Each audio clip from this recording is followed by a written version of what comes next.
I know मैं हर बार video start होता है और बोलती हूँ that I will make a better quality video.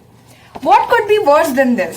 43 degree Celsius in India और मेरा माइक डिस्चार्ज है. मेरा माइक खटा रहा है, माइक से तो और भी घटिया आवाज आता है. तो I have to speak into my camera's audio fan off करके, क्योंकि अगर तुम लोग फैन का आवाज सुन लोगे तो डिप्रेशन में चले जाओगे. चोई चोई चोई चोई चोई, it makes volume like that. तो मेरा हैंड फैन है एस्थेटिक हैंड फैन और मेरा script is gonna be the base of this video. This video is all about public speaking. अगर आपको ऐसा लगता है कि बहुत लंबे लंबे स्क्रिप्ट्स लिख रहे हो डिबेट या कोई भी स्पीच देने से पहले, and if it's not working out, क्योंकि मैं देखती हूँ मेरे काउंटर पार्ट्स या फिर other people, they make like this big speeches in their paper, ठीक है, और उसके बाद वो लोग रटते हैं और फिर जाके रटंत टाइप का स्पीच देके आते हैं. And honestly speaking it's very boring. कोई भी उस टाइप का रटा हुआ स्पीच नहीं सुनना चाहता, ठीक है. It looks unnatural, it looks overall very boring, ठीक है. आधातर लोग सुनते हैं, आधे नहीं सुनते. What? Oh my God, is this powder? What the hell man. मैंने इससे पहले कितने सारे वीडियो रिकॉर्ड कर लिए हैं, मुझे अभी दिख रहा है कि मेरे आईब्रो के अंदर इतना पाउडर. तो मेरा एक बिलीफ सिस्टम है, मेरा एक फिलॉसफी है. मैं कुछ चीजों के ऊपर बिलीव करती हूँ और वो चीज मेरे दिल से निकलती है वो बातें, बिकॉज आई केयर अबाउट दोस्त. जैसे फेमिनिज्म हो गया, नेशनलिज्म हो गया, कंटेंट क्रिएशन हो गया, लोगों के साथ बातचीत हो गया, चाइल्ड केयर हो गया. Like these things they actually connect with me. Okay, तो अगर कोई भी टॉपिक मुझे मिलता है for any sort of debate और स्पीच, तो what I do is that I make sure कि मेरा जो कोर बिलीफ सिस्टम है, मैं वहां से कुछ वैल्यूज निकालूं और उसको स्पीच में जरूर इंक्लूड करूं, क्योंकि वो चीजें ना दमदार बन के सामने आती है. वो आपका एक बेस बन जाता है, क्योंकि आप उसको दिल से बोलते हो. जो चीजों को आप दिल से बोलते हो वो डायरेक्टली ऑडियंस के हार्ट पे हिट करता है. टॉक टू माई ऑडियंस जैसे कि मैं उन्हें कोई चीज सही में समझाना चाह रही हूँ. I talk to my people as if I really am explaining something to my friend, और वो फ्रेंड भाई वो चीज को समझ जाए. इस टाइप से आई टॉक टू देम, ठीक है.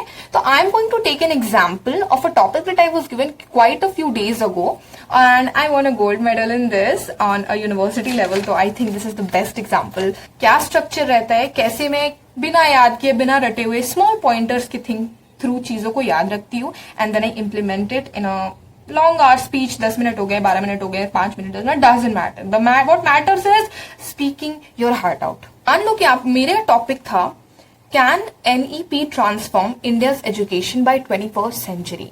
फर्स्ट ऑफ ऑल, ये जो आप टॉपिक देख रहे हो, तो आपका कोई भी टॉपिक हो, अगर लंबा हो, छोटा हो, स्ट्रेट फॉरवर्ड हो तो बढ़िया है. लेकिन अगर थोड़ा सा complicated debate kind of topic है जैसे कि ये है, तो इसमें से आपको कीवर्ड उठाना है. कीवर्ड इसमें मुझे क्या दिख रहा है, आप या तो 21st सेंचुरी कीवर्ड पकड़ सकते हो, या एजुकेशन सिस्टम पकड़ सकते हो, या ट्रांसफॉर्मेशन पकड़ सकते हो, ठीक है. मैंने इसमें इंडियाज एजुकेशन सिस्टम को कीवर्ड लिया. तो मेरा फर्स्ट सेंटेंस इस टाइप कुछ एक बेस क्रिएट करेगा. जैसे आप बोलना शुरू करते हो, किसी दोस्त को कोई स्टोरी बताते हो, तो ऐसा तो नहीं ना एकदम खुद के भाई ये हुआ था, ऐसे नहीं. आप थोड़ा बैक स्टोरी देते हो, थोड़ा सा ग्राउंड बेस बनाते हो, ताकि अंडरस्टैंडिंग क्रिएट हो सके. उसी तरह जैसे मैंने स्टार्ट किया इंडिया एजुकेशन सिस्टम को डिफाइन करके, जैसे कि India's education system has long needed, मतलब काफी लंबे अरसे से इंडिया के एजुकेशन सिस्टम को कुछ रिफॉर्म चाहिए, क्या कर सकते नहीं कर सकते, थोड़ा सा उसमें आप डेटा ऐड करोगे तो और अच्छा लगेगा. देन फर्दर ऑन, फिर एनईपी क्या है, नेशनल एजुकेशन पॉलिसी के लिए ऊपर एक लाइन बोल दिया. ऐसे करके एक स्टार्टिंग में एक इंट्रोडक्शन का क्रिएशन करना है, जो कि एक बेस लाइन क्रिएट करे आपकी बाकी की डिबेट के लिए. इसको थोड़ा फॉर्मल रखना है, थोड़ा स्ट्रेट फॉरवर्ड रखना है. कोट्स ऐड कर सकते हो इफ यू वांट, बहुत अच्छा साउंड करेगा, ठीक है. बिलीफ सिस्टम वाले, जैसे for me my core belief system, example feminism को ले लेते हैं. हम लोग एजुकेशन और फेमिनिज्म को किस तरीके से जोड़ सकते हैं, तो अब इस चीज में हम लोग विमेन एम्पावरमेंट को इंक्लूड कर सकते हैं कि एजुकेशन के लिए विमेन एम्पावरमेंट कितना इंपॉर्टेंट है, चिल्ड्रन लोग के लिए proper health guideline, these kind of things important है. तो इस टॉपिक में मैंने और भी चीजें ऐड की है, मैं वो आपको यहाँ स्क्रीन पे दिखा दूंगी. एंड इस तरीके से मतलब और भी चीजें हो गई, जैसे कि कल्चर हो गया, कल्चर कितना इंपॉर्टेंट है व्हेन वी टॉक अबाउट. तो ऐसे कर करके अदर पॉइंटर्स को भी लेके आपको बॉडी कंस्ट्रक्ट करनी है. कोई चीज रटना नहीं है, क्रिएट पॉइंटर्स. मैं का अप्रोच लेती हूँ, तो मैं क्या बोल सकती हूँ, think of it naturally. Education system, या मतलब बहुत सालों से विमेन लोग को एजुकेशन नहीं मिला है, तो इट्स वेरी इंपॉर्टेंट. अगर विमेन भी अर्न करेंगे, अगर उनका एजुकेशन भी अच्छा होगा, तो डेफिनेटली इंडिया का जीडीपी बढ़ेगा, इंडिया का इकोनॉमी इंप्रूव होगा, because both of the gender should be equal. And that is why it's very most important कि हम लोग एनईपी में विमेन लोग को बहुत रिजर्वेशन दे, स्टैंड दे, ये दे वो. You getting the point right. I am making this up right now, क्योंकि मुझे मेरी पुरानी स्पीचेस दल को याद नहीं है. मैंने ऐसे ही पॉइंटर्स के थ्रू, जैसे विमेन को मैंने ले लिया, चाइल्ड को ले लिया, अदर थिंग्स हो गए, एजुकेशन को ले लिया, क्वालिटी को ले लिया, ये सब चीजों को थोड़ा थोड़ा पकड़ के उसको डेफिनेशन के थ्रू एक्सप्लेनेशन करना, बहुत बहुत डेटा और बहुत क्लिष्ट स्पीच नहीं बनाना। You are not suppose to make things hard. Okay, keep it easy, keep it chill, ताकि लोग भी समझ सके। कोई भी वहां पे बहुत हार्डकोर चीजें नहीं समझने के लिए आए। Everybody is over there to understand like hard to hard things ना। डेटा ड्रिवन चीजें भूल जाती हूँ, then I just make up some of the datas number, या तो कोई नंबर मैंने थोड़ा सा मेकअप करके बोल दिया, या फिर एक आइडिया दे देती हूँ कि हाँ like this could be recommendation, this could be एक assumption, this could be an approach, ऐसे करके तो सेंटेंस ब्रेक नहीं होता है। ठीक है, आपको सबसे ज्यादा अवॉइड करना है सेंटेंसेस ब्रेक को। कोई रहने की सेंटेंस किसी भी हालत में ब्रेक ना हो। कहीं पे भी आप ऐसा अगर लग जाएगा ना कि